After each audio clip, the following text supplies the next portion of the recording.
लगातार हम बात कर रहे हैं, यहाँ पर आपको अपडेट दे रहे हैं महाराष्ट्र और हरियाणा में जिस तरह से तस्वीरें बदल रही हैं और उसकी हम अपडेट आपको लगातार दे रहे हैं। तमाम मेहमान मेरे साथ मौजूद हैं जिनसे मैं बात कर रही हूं और आप ये अपडेट भी आप देख लें। यहाँ पर बीजेपी 198 पर यहाँ पर और शिवसेना आगे चल रही है 77 पर, कांग्रेस प्लस यानी कि एनसीपी और कांग्रेस आगे चल रही है और 13 पर अदर्स। तो 13 का जो आंकड़ा है अदर्स का, ये भी वहां पर देखिए बदल रहा है, 1 से 13 पर ये आ गया है।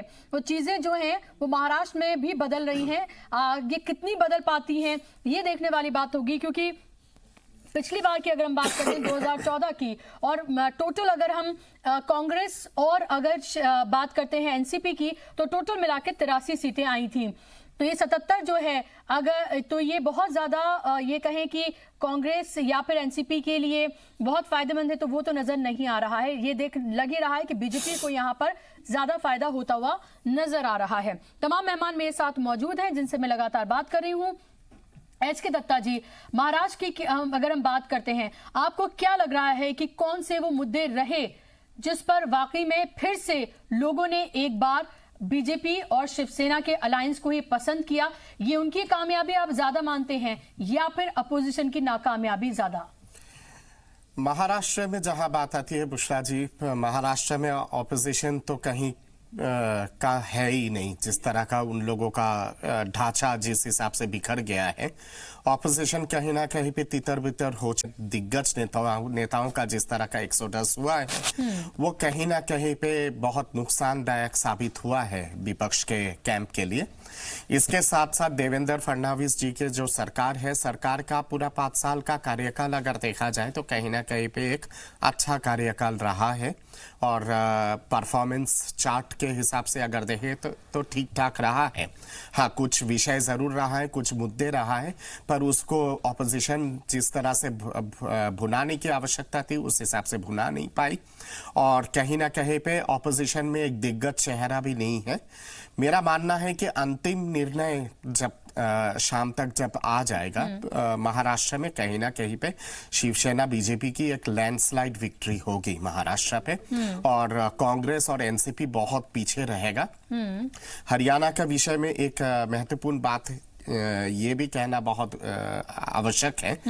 हाँ, ये जरूर है कि मैं सांस्कृतिक राष्ट्रवाद और बीजेपी और आरएसएस को मैं समर्थन जरूर देता हूं मुद्दों के आधार पे, पर कहीं ना कहीं पे मुझे लगता है कि मंदी और आर्थिक जो एक स्लो डाउन है वो कहीं ना कहीं पे हरियाणा में लोगों को प्रभावित किया है। और जिस तरह से, क्योंकि हरियाणा बेरोजगारी एक मुद्दा जरूर है और कहीं ना कहीं पे हरियाणा एक इंडस्ट्रियलाइज्ड स्टेट है और जहां पे घरेलू और छोटे छोटे उद्योग जो है वो बहुत इंपॉर्टेंट रोल अदा करते हैं कृषि के साथ साथ। तो कहीं ना कहीं पे जो इकोनॉमिक स्लो डाउन है, हालांकि वो ग्लोबल है, पर उसका असर मुझे लगता है कि महाराष्ट्र के मुकाबले में हरियाणा में ज्यादा पड़ा है। और उसके साथ साथ ऑपोजिशन में एक दिग्गज चेहरा भूपेंद्र हुड्डा जी का, उनको एज ए जुझारू नेता के हिसाब से तो एक्सेप्ट करना ही होगा, उसको इनकार नहीं कर सकते हैं, सीएम भी रहे हैं। तो लोगों को कहीं ना कहीं पे लगा है कि शायद भूपेंद्र हुड्डा जी एक ऑल्टरनेटिव या फिर विकल्प बन सकते हैं। और कास्ट पोलराइजेशन हरियाणा में बहुत ही जटिल है और एकदम ग्राउंड लेवल तक है कास्ट पोलराइजेशन। तो ये जो चुनाव है, ये चुनाव कहीं ना कहीं पे Jat versus non Jat factor भी बहुत हावी हुआ है, पर फिर भी मैं मानता हूं कि अंतिम निर्णय तक भाजपा की सरकार बनेगी वहां पे, पर सिंपल मेजोरिटी। जेजेपी से बात होनी भी शुरू हो गई है बीजेपी की, जो फिलहाल अपडेट मिल रही है, और आप ये देखें कि जो लगातार ये रुझान बदल रहे हैं, इनमें से हो सकता है कुछ नतीजे भी बदल चुके हों। अब ये 16 आप ये देखिए, ये 16 बेहद क्रिटिकल हैं, 42-32, तो ये बदला है बीजेपी और कांग्रेस के लिए। लेकिन आप अदर्स देखें, अदर्स 16 जिसमें जेजेपी का हिस्सा बेहद ज्यादा है, आईएनएलडी एक दो सीट पर ही बनी हुई है। तो ऐसे में ये बेहद इंपॉर्टेंट हो जाता है और सीधे तौर पर बहुत हद तक दुष्यंत चौटाला जो हैं वो बार्गेनिंग करेंगे और अच्छे से बार्गेनिंग करेंगे, ये सीटें बता रही हैं।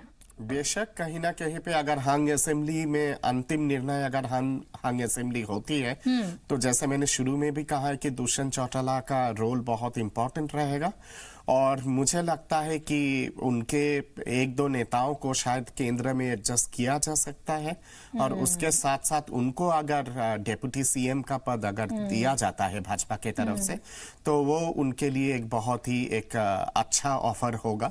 और कास्ट इक्वेशन वाइज भी अगर आप देखेंगे तो मुझे लगता है कि दुष्यंत चौटाला जी के पार्टी का कांग्रेस के साथ जाना थोड़ा मुझे कम लगता है। एजाज साहब, महाराष्ट्र की बात कर लेते हैं। महाराष्ट्र में थोड़ी सी तस्वीर बदली है। 198 198 हैं बीजेपी प्लस शिवसेना, और इसकी हम बात कर रहे हैं यहाँ पर बीजेपी की। 77 पर कांग्रेस प्लस है और 13 पर अदर्स हैं। इसमें हम एक दो सीट लग रहा है कि शायद AIMIM की भी होंगी, और इसके साथ साथ उन्होंने अलायंस भी वहां पर किया हुआ है। तो ऐसे में वहां तस्वीर जो है वो बदल रही है, लेकिन बहुत ज्यादा किसके फेवर में जाएगी देखिए, अब फिर से बदला है। 192 हो गया है बीजेपी प्लस का, 82 कांग्रेस का। तो कांग्रेस लगभग 2014 वाला ही अपना परफॉर्मेंस यहां पर कांग्रेस और एनसीपी यहां पर दिखाती हुई नजर आ रही है। हालांकि इसमें एनसीपी की सीटें ज्यादा हैं, और हमने ये देखा भी एजाज साहब कि किस तरह से शरद पवार ने मेहनत की। एक रैली जो एग्जाम्पल है, बारिश होती रही, उसके बाद वो वहां पर खड़े रहे और लगातार वो बोलते रहे, वहां पे अपनी स्पीच देते रहे। कैंसर का उनको ऑपरेशन हुआ है, बुजुर्ग वो हो चुके हैं, लेकिन फिर भी अपनी आखिरी लड़ाई उन्होंने ढंग से लड़ी है। जी, सबसे पहले तो आपके सवाल का जवाब देने से पहले मैं 2 मिनट रामपुर की बात करूंगा, क्योंकि मैं रामपुर का वोटर हूं। देखिए, रामपुर एक बहुत ही ऐतिहासिक जगह रही है। कांग्रेस के 8 मुस्लिम जो अध्यक्ष रहे हैं उसमें आखिरी 4 होगा रामपुर से ताल्लुक रहा है। मौलाना मोहम्मद अली जौहर साहब रामपुर से थे, हकीम अजलम खां दिल्ली से थे, लेकिन वहाँ रामपुर में जाके बसे। M.A. अंसारी साहब भी रामपुर नवाब के पर्सनल डॉक्टर रहे, और मौलाना अबुल कलाम आज़ाद रामपुर के पहले MP रहे। इसके अलावा पाकिस्तान के विदेश मंत्री साहबजादा याकूब खान रामपुर से रहे, और रामपुर का एक बैनुल अक़वामी सियासत में एक बहुत बड़ा रोल रहा है। तो रामपुर की सीट पार्टी नहीं होती है, रामपुर में सीट जो होती है वो मुसलमान देखा जाता है कि वो जो मुसलमान लीडर है उसका क्या स्टेटस है। देखिए, मुख्तार अब्बास नकवी अगर एकमात्र लोकसभा चुनाव जीते हैं तो रामपुर से जीते हैं। रामपुर में हिंदू मुसलमान वाली बात नहीं आती, वहां पे पर्सनल स्टेटस देखा जाता है, क्योंकि आजम खान के कद का पूरे हिंदुस्तान में कोई लीडर नहीं था, खासकर नॉर्थ इंडिया में, इसलिए वो जीतते रहे, आगे भी वो उनका खानदान जीतता रहेगा। अब मसला ये आता है महाराष्ट्र का। देखिए, महाराष्ट्र में बार बार सुबह से ही कह रहा हूं कि सबसे बड़ा मुद्दा जो है सांस्कृतिक राष्ट्रवाद है, कल्चरल नेशनलिज्म है। 7 साल हो गए कांग्रेस को, अपोजिशन पार्टी को ये बात समझ में क्यों नहीं आती, इसका जवाब, इसका रास्ता क्यों नहीं खोजते। हकीम अभी अफजल मीम साहब आके बड़ी बड़ी बातें कर रहे थे, तो उनको क्यों नहीं समझ आती। आप ये हमें समझा रहे हैं टीवी बैठ के, जनता को समझाने में आप क्यों ना कामयाब रहे। मैं मेरे अजीज दोस्त हैं, मैं उनसे बात कर रहा था कल पुणे में। पुणे जो है शिवसेना का गढ़ रहा है, वहां पे अभी बाढ़ के बाद लोग काफी नाराज थे सरकार से, लेकिन उसके बावजूद वहां पे बीजेपी जीत रही है, क्योंकि वो अपोजिशन अपना लोगों का भरोसा खो चुकी है। वो चेहरा बनने में नाकाम रही है, जिस चेहरे का लोगों को इंतजार है। 1 दर्जन मराठा लीडर हैं कांग्रेस में, और आज हालत की बात थी कि वो कैंपेनिंग के लिए नहीं आते हैं। कि इतना बड़ा दलित लीडर शिंदे साहब क्यों नहीं कैंपेनिंग के लिए आया था। देखिए, महाराष्ट्र में 1/4 वोट जो था मराठा का था, 1/3 वोट जो है लगभग दलित है, और दलित पॉलिटिक्स बहुत एक्टिव रही है। प्रकाश अंबेडकर को अपने पाले में लाने में कांग्रेस असफल रही, प्रकाश अंबेडकर ओवैसी को अपने साथ लाने में नाकामयाब रहे। नतीजा ये हुआ कि दलित मुस्लिम जो गठबंधन बनता वो फेल हो गया। ये कांग्रेस का वोट बैंक हुआ करता था, कांग्रेस इनको जोड़ने में नाकामयाब रही, कांग्रेस की क्रेडिट गिरती जा रही है। एक ही मुद्दा है, कोई मुद्दा नहीं है, सिर्फ कल्चरल नेशनल मुद्दा। तो आप 7 साल में एक मुद्दे को नहीं, आप अगर कोई सॉल्यूशन ढूंढ पाए तो देश की समस्याओं का क्या सॉल्यूशन ढूंढेंगे। लेकिन ये भी तो है कि आपको एक ऑल्टरनेटिव तो पैदा करना होता है। आप ये देखें, संदीप चौधरी मेरे साथ जुड़ गए हैं, बहुत बहुत इस्तकबाल है आपका।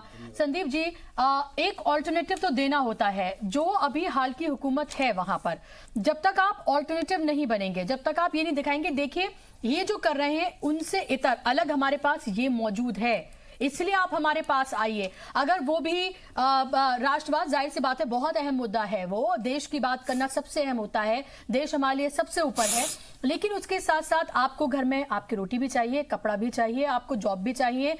आप की अगर बाढ़ आती है तो वहां पर सरकार आपसे किस तरह से आप वहां कर रही है, सड़क, बिजली, पानी, ये सब तो आपको चाहिए ही चाहिए, उसके बाद ही आप देश की बात करते हैं। तो मेरा सवाल आपसे ये है कि जब इस तरह की सिचुएशन आती है तो क्या आपको लगता है वो जो एक ऑल्टरनेटिव पैदा होना चाहिए था, कांग्रेस वो ऑल्टरनेटिव बनने में नाकामयाब रही है पूरे तरीके से।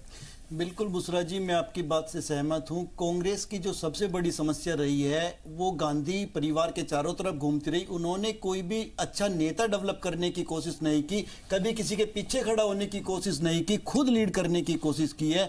जबकि अगर कांग्रेस चाहती, इंदिरा और राजीव के जाने के बाद जिस तरीके से महाराष्ट्र में एक टाइम पे बाला साहब ठाकरे ने राजनीति की है, उन्होंने दूसरे लोगों को मुख्यमंत्री भी बनाया है, आगे भी बढ़ाया है, तो इस तरीके की जो राजनीति है वो राहुल गांधी या सोनिया गांधी भी कर सकते थे। पीछे रह के भी वो बहुत बड़े नेता बन सकते थे, वो मुस्लिम समाज को भी आगे बढ़ा सकते थे, दूसरे समाज को भी आगे बढ़ा सकते थे। लेकिन दुर्भाग्य रहा कि उन्होंने सबको अपने पीछे खड़ा करना शुरू किया। और कहीं ना कहीं एक प्रॉब्लम होती है, अगर घर का कोई मुखिया हो, वो कल अपने पोते के या बेटे के पीछे खड़ा होने में इतना गर्व महसूस नहीं करता और उतना अच्छा परफॉर्म नहीं कर पाता। तो इस तरीके का जो लेकिन सिस्टम, देखिए परिवारवाद कहाँ नहीं है। शिवसेना की आप बात कर रहे हैं, तो शिवसेना कहाँ अपने परिवार से ऊपर उठ पाई है? वहां तो आप ये देखिए लगातार, अब देखिए जब उनको लग रहा है कि उनकी सियासत थोड़ी बदल रही है और वक्त की जरूरत है, तो उन्होंने आदित्य ठाकरे को सामने कर दिया है और कहीं ना कहीं से वो एक तरह से बीजेपी को ही यहाँ पर चैलेंज करते हुए नजर आ रहे हैं। बिल्कुल बिल्कुल बुशरा जी, वो बीजेपी को चैलेंज करते भी नजर आ रहे हैं। और कहीं ना कहीं अगर इनकी सीटें इतनी आ जाती तो ये उस चीज में भी थे कि सीएम भी हमारा होना चाहिए। लेकिन ये जो चीजें हैं, आप भी इस चीज को मानेंगे, तजुर्बा होता है और एक नए बच्चे को आगे लेके आना, या तो उसके अंदर वो टैलेंट हो, लोगों को जोड़ने का एक कुछ ना कुछ स्पेशलिटी उसके अंदर होनी चाहिए। लेकिन ये खाली एक परिवार से आना, नया आदमी होना, वो चीजें भारी पड़ती हैं। और यही चीजें आपको बता दूं मैं, जो हरियाणा में आप बीजेपी की स्थिति देख रहे हैं, बीजेपी का किसी से मुकाबला नहीं था, क्योंकि कांग्रेस भी बटी हुई थी, बीजेपी बहुत अच्छा कर सकती थी। लेकिन उनका जो अहंकार था, जिस तरीके से बात बंगाल में होती है, आसाम में होती है, एनआरसी का मुद्दा इन्होंने यहाँ पे उठा दिया, जबकि किसी को ये विश्वास में नहीं लिया खट्टर साहब ने कि क्या एनआरसी है। लोग इसलिए डर गए, मुस्लिम समाज तो पूरा डर गया कि एनआरसी में कहीं ऐसा ना हो हमारे ऊपर भी कल कोई आफत आए, हमारे भी कुछ चेकिंग हो, हमारे भी डॉक्यूमेंटेशन हो। तो कहीं ना कहीं खुद अपने पैरों पे कुल्हाड़ी मारने का काम किया। और सबसे बड़ा फायदा यहाँ कांग्रेस को यह हुआ कि जो इनेलो का वोट बैंक था, जो भारतीय जनता पार्टी के पास नहीं जाना चाहता था, वो हुड्डा साहब के पीछे खड़ा हो गया। तो उस चीज का भी फायदा यहाँ पे हुड्डा साहब को मिला है, कांग्रेस पार्टी को मिला है। इसमें कोई गांधी परिवार का रोल नहीं है हरियाणा के अंदर मजबूत करने में, ये केवल हुड्डा साहब का फेस है। शैलजा जी को आप लगा सकते हो, उनको प्रदेश अध्यक्ष की जिम्मेदारी दी गई, लेकिन शैलजा जी के अंदर वो पावर, वो ताकत नहीं थी जमीनी नेता के, वो हर विधानसभा पे लोगों को टच कर सके या अपने पीछे खड़ा कर सके। और आपको क्या लग रहा है कि अशोक तंवर के जाने का नुकसान? देखिए, अशोक तंवर के जाने का कहीं ना कहीं बेहतर होती? देखिए, मैं बुशरा जी आपको छोटे से उसमें समझा देता हूं। अगर कांग्रेस का राष्ट्रीय नेतृत्व कुछ ना करता, बस इतना काम कर देता, अशोक तंवर को, किरण चौधरी को, हुड्डा साहब को, रणदीप सुरजेवाला को, शैलजा को, अजय यादव को, इनको एक मंच पे खड़ा करने का काम कर देता, इनको संगठित कर देता, तो आज स्थिति बहुत डिफरेंट होती, बहुत डिफरेंट होती। जो 75 पार की बात भारतीय जनता पार्टी कर रही थी, कहीं ना कहीं वो चीज कांग्रेस भी अचीव कर सकती थी। लेकिन वो आपसी फूट के कारण रहा। आप देख रहे हैं किस तरीके की फाइट आज यहाँ पे हो रही है। बिल्कुल। एस के दत्ता साहब, ये जो नतीजे आप ये देख रहे हैं सामने, इसको जो रुझान अभी आप देख रहे हैं, चाहे महाराष्ट्र के देखें या हरियाणा के देखें, एक जो कॉन्फिडेंस बीजेपी ने दिखाया, जो कहीं ना कहीं कुछ लोगों को वो एरोगेंस भी लगता है। आप ये देखें कि नाराजगी तो है, आवाम में नाराजगी तो है, जो इकोनॉमिक स्लो डाउन है, जो बेरोजगारी है, जिस तरह से लगातार जो है इंडस्ट्रीज जो बंद हो रही हैं, बैंक्स में लगातार घोटाले जो हैं, महाराष्ट्र के आंकड़े भी वो दिखा रहे हैं कहीं ना कहीं से, और हरियाणा के तो दिखा ही रहे हैं। तो ये अब समझने की जरूरत है कि आप असेंबली इलेक्शन में वहां के ही मुद्दे, अगर उनको सीधे तौर पर आप हैंडल करते हैं तो सिचुएशन बहुत बेहतर हो सकती थी बीजेपी के लिए। बुशरा जी, मैंने पहले भी कहा है कि इकोनॉमिक स्लो डाउन कहीं ना कहीं पे एक बहुत बड़ा और गंभीर विषय है और ये ग्लोबल फेनोमेनन है, पर उसके साथ साथ क्षेत्रीय या फिर लोकल फैक्टर्स को भी नजरअंदाज नहीं किया जा सकता है। मेरा अपेक्षा रह गया मोदी जी के सरकार से कि इकोनॉमिक स्लो डाउन को विशेष रूप से कैसे रिवाइव किया जाए, इकोनॉमिक हालात को और आर्थिक विकास को कैसे और तेज किया जाए, उस पर विशेष रूप से आप ध्यान देने की बहुत आवश्यकता है। सरकार, भारत सरकार बहुत सारी चीज़ों पे पहल कर रही है, काफ़ी ठोस कदम भी भारत सरकार ने उठाया है रिवाइवल के लिए, पर फिर भी और बहुत कुछ करने की आवश्यकता है। इसके साथ साथ प्रदेश सरकारों की भी एक रोल रहती है इकोनॉमी को लेके और इकोनॉमिक रिवाइवल को लेके, खास करके लोकल लेवल पे। वहां पे सरकार की जो आर्थिक चीजों को लेके जो परफॉर्मेंस है, वो परफॉर्मेंस सीट मुझे लगता है कि फिलहाल जिस तरह का रुझान है उस रुझान के हिसाब से इकोनॉमिक चीजों को लेकर शायद परफॉर्मेंस शीट उतना अच्छा नहीं रहा है, जिसका नतीजा ये दिखाई दे रहा है। पर इसके साथ साथ मैं इजाज साहब के बात से बिल्कुल सहमत हूं कि सांस्कृतिक राष्ट्रवाद कहीं ना कहीं पे एक बहुत बड़ा मुद्दा रहा है, और जिसके विपरीत जो कांग्रेस ने जो एक तुष्टीकरण की नीति जो अपनाने की कोशिश की है, वो कांग्रेस का वो तुष्टीकरण वाला नीति कामयाब नहीं रहा है। आपने परिवारवाद का भी मुद्दा आपने उठाया है। मेरा यहाँ पे सीधा मानना है कि हाँ, सारे पॉलिटिकल पार्टीज आज के डेट में परिवारवाद से कहीं ना कहीं पे प्रभावित है, पर वो सारे जो है, चाहे वो बीजेपी हो या फिर बाकी पार्टीज हो, वो क्षेत्रीय लेवल पे है या फिर लोकल लेवल पे है। आप मुझे बताइए कि भाजपा का राष्ट्रीय अध्यक्ष का बेटा क्या अभी आज तक कभी अध्यक्ष बना है? नहीं बना है ना। कांग्रेस में जिस तरह का लगातार परंपरा चलता आया है, नाना के बाद बेटी, लेकिन आप ये देखें कि कोई आरएसएस से इतर भी नहीं बना है। ये भी बात तो आपको एक्सेप्ट करनी पड़ेगी कि आज तक आप ही बता दीजिए, बीजेपी में अगर आप आरएसएस से नहीं हैं तो आप पार्टी के सदस्य नहीं बन सकते हैं। ये भी तो एक सच्चाई है। आरएसएस जो है वो आरएसएस कहीं ना कहीं पे एक ओवरऑल एक अम्ब्रेला है, और सांस्कृतिक राष्ट्रवाद का मतलब ही है कि उस विचारधारा से जो लोग जुड़े हुए हैं वो लोग कहीं ना कहीं पे अपने आप को कंफर्टेबल महसूस करते हैं आरएसएस और संघ परिवार के पॉलिसीज के साथ। मैं सांस्कृतिक राष्ट्रवाद पे यकीन रखता हूं, कल्चरल नेशनलिज्म पे। तो मुझे संघ के जो तमाम जितने सारे इश्यूज है, विषय है, वो मुझे कंफर्टेबल लगता है। मेरे लिए एनआरसी एक विषय है। मैं उस क्षेत्र से आता हूं, बंगाल और नॉर्थ ईस्ट से, जहां पे बहुत बड़ा मुद्दा है ये। ठीक है, मैं एक बार जरा अपडेट पे बात कर लूं, फिर मैं आपके पास लौट रही हूं। बीजेपी 39, कांग्रेस 30 और आप ये अदर्स देखिए 21 पर अदर्स हैं। ये अदर्स बेहद इंपॉर्टेंट रोल अदा करने वाले हैं हरियाणा में। हरियाणा की सियासत किस करवट बैठेगी, कौन बनेगा अगला सीएम हरियाणा का, ये अदर्स डिसाइड करने जा रहे हैं। इसमें जजपा का रोल बेहद अहम होने जा रहा है। वो बार्गेनिंग सिचुएशन में बहुत ज्यादा यहाँ पर है। दुष्यंत चौटाला को अलग होने का एंगल से सीधा फायदा देखने को मिल रहा है। महाराष्ट्र की भी बात कर लेते हैं हम।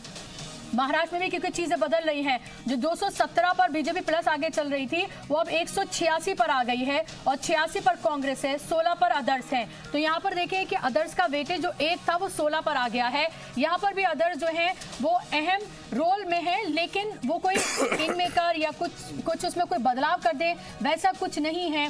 ये वहां पर साफ हो गया है कि बीजेपी और शिवसेना लगभग ये माना जाए कि वो बनाएंगे, लेकिन और आप ये देखें 212 पर जो है 112 पर बीजेपी वहां पर आगे चल रही है, और 74 पर शिवसेना आगे चल रही है। तो अभी भी जो अपर हैंड है वो अभी भी बीजेपी का ही बना हुआ है, और 42 पर कांग्रेस आगे चल रही है, और 44 पर यहाँ पर एनसीपी आगे चल रही है। तो एनसीपी की अगर बात करते हैं तो यहाँ पर एनसीपी को कहीं ना कहीं कांग्रेस पर अपर हैंड मिलता हुआ नजर आ रहा है। 86 पर दोनों आगे चल रहे हैं, लेकिन इसमें 2 से 3 सीटें जो है एनसीपी की ज्यादा हैं। और हमने ये देखा कि और महाराष्ट्र की हम बात करते हैं तो महाराष्ट्र में एमआईएम जो है, जो असदुद्दीन ओवैसी की पार्टी है, वो 2 सीटों पर आगे चल रही है। औरंगाबाद में उसने पहले से वहां पर उसकी सीट वो रही है, और हमने देखा था असदुद्दीन ओवैसी ने किस तरह से वहां पर कैंपेन भी किया था। बड़ी तादाद में वो क्राउड पुलर हैं, और 2 सीटों पर समाजवादी पार्टी भी वहां पर आगे चल रही है महाराष्ट्र में। तो अबू आजमी जो कि समाजवादी पार्टी के वहां पर सबसे बड़े लीडर हैं महाराष्ट्र में, ये माना जा सकता है कि उनका भी कहीं ना कहीं से एक फैक्टर जो है वो काम कर रहा है। 2 सीटों पर वो भी आगे चल रहे हैं।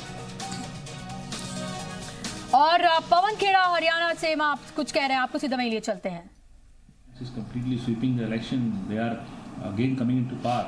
And then, as far as Haryana is concerned, there is a close fight going on. But BJP is ahead of your party. The alliance is not just between BJP and Shiv Sena; it's a much deeper alliance between various agencies and BJP and Shiv Sena. On the eve of the elections, if you send all the agencies on the doorstep of your opposition leaders, what do you expect? Even if they've done nothing wrong, which they have not, yet it does cause you a lot of stress. It takes away a lot of your energy and time. Haryana We expect better results. Let's wait for another hour or so and let there be clarity. We are very confident that we should be in a position to form the government in Haryana. Sir, in the situation of hung assembly, is there a possibility of the Congress party and JJP coming together to form the government? तो यहाँ पर आप पवन खेड़ा को सुन रहे थे कांग्रेस से, और वो कॉन्फिडेंट नजर आए हैं, हालांकि बहुत ओवर एक्साइटेड वो नजर नहीं आए। उन्होंने कहा कि 1 घंटे का इंतजार और हरियाणा में सिचुएशन जो है बहुत ज्यादा साफ हो जाएगी और ये पता चल जाएगा कि आखिर किसके पाले में कितनी सीटें गई हैं। उन्हें उम्मीद है कि हो सकता है कि वहां पर हुकूमत बनाने में कामयाब रहें। हालांकि बेहद इंटरेस्टिंग हरियाणा का इलेक्शन, पल पल तस्वीर बदल रही है, नेक टू नेक बिल्कुल फाइट है। जाट और नॉन जाट जो है उसमें पूरा हरियाणा बटा हुआ सीधे तौर पर नजर आ रहा है, और यही वजह है कि भूपेंद्र सिंह हुड्डा और उसके साथ साथ दुष्यंत चौटाला और आईएनडी में जो है वोट पूरी तरीके से बटा है। इसमें अगर आईएनडी से अलग होकर हम बात करें तो सीधे तौर पर दुष्यंत चौटाला को यहां फायदा हुआ है, और वो बहुत हद तक बार्गेनिंग की बहुत स्ट्रॉन्ग पोजीशन में नजर आ रहे हैं। और यहां पर हम महाराष्ट्र की बात कर रहे हैं। एमआईएम 2 सीटों पर यहां आगे चल रही है। तो असदुद्दीन ओवैसी की पार्टी एमआईएम 2 सीटों पर महाराष्ट्र में आगे चल रही है, और समाजवादी पार्टी भी 2 सीटों पर आगे चल रही है। तो अदर्स का जो आप यहां पर आदादोशुमार देख रहे हैं 16, उसमें 2 एमआईएम और 2 समाजवादी पार्टी है। 4 सीटों पर ये दोनों पार्टियां आगे चल रही हैं।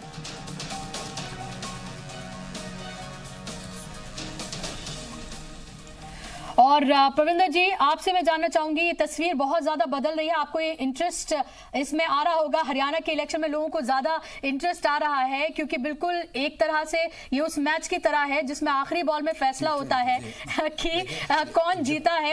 ये लास्ट तक ऐसे होगा वहां पर? जो ये रुझान है अगर नतीजों में बदलते हैं तो मुझे लगता है कि दुष्यंत चौटाला ही सीएम ना बन जाए हरियाणा का। तो ये एक बहुत बड़ा फैक्टर नजर आ रहा है, क्योंकि दुष्यंत चौटाला जो है वो कहते हैं ब्लैक हॉर्स जो, लेकिन खट्टर और भूपेंद्र सिंह हुड्डा जैसे लोग, देखिए जाट वोट 25% है वहां पे और दलित वोट जो है 20% है। जो जाट कम्युनिटी वो चाहती है कि जाट नेता हमारा हो और वही सीएम हो, तो उसका बहुत सारा बेनिफिट जो है दुष्यंत चौटाला को मिल रहा है। और देवीलाल चौटाला की जो छवि है वो दुष्यंत चौटाला में देखी जा रही है। और देवीलाल चौटाला जो डिप्टी प्राइम मिनिस्टर भी रहे हैं, उनका बहुत बड़ा कद है और उनका बहुत बड़ा जनाधार है। तो लोग सोचते हैं कि दुष्यंत चौटाला भी एक आने वाले बड़े नेता के रूप में उभर के आएंगे।